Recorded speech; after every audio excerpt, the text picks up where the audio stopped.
గీతం యూనివర్సిటీకి ప్రభుత్వ భూముల బదలాయింపుపై ఏపీ హైకోర్టులో విచారణ జరిగింది. 5,000 కోట్ల రూపాయల విలువైన ప్రభుత్వ భూములను గీతం సంస్థ కట్టబెట్టడంపై హైకోర్టులో పిల్ వేశారు విశాఖ న్యాయవాది గ్రేస్. రాజకీయ ప్రయోజనాలతో ప్రజలకు సంబంధించిన భూములను ప్రభుత్వం ఇష్టానుసారంగా ప్రైవేట్ సంస్థలకు కట్టబెట్టడం చట్ట వ్యతిరేకమని అన్నారు పిటిషన్ తరపు న్యాయవాది. రాష్ట్ర ప్రభుత్వం తప్పుడు మార్గాల ద్వారా ప్రభుత్వ భూములను గీతం సంస్థకు అప్పజెప్పాలని ప్రయత్నిస్తోందని వాదించారు. 51.20 ఎకరాల భూమిని గీతం సంస్థకు ప్రభుత్వం పెడుతున్నందుకే ఎటువంటి ఆధారాలు లేవన్నారు.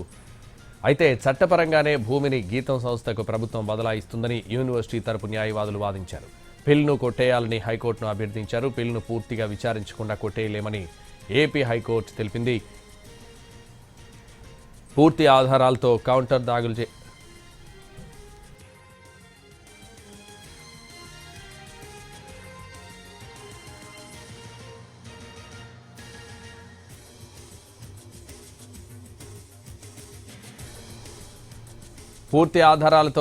దాఖలు చేయాలని ప్రభుత్వాన్ని ఆదేశించింది. తదుపరి విచారణ 4 వారాలకు వాయిదా వేసింది ఏపీ హైకోర్టు.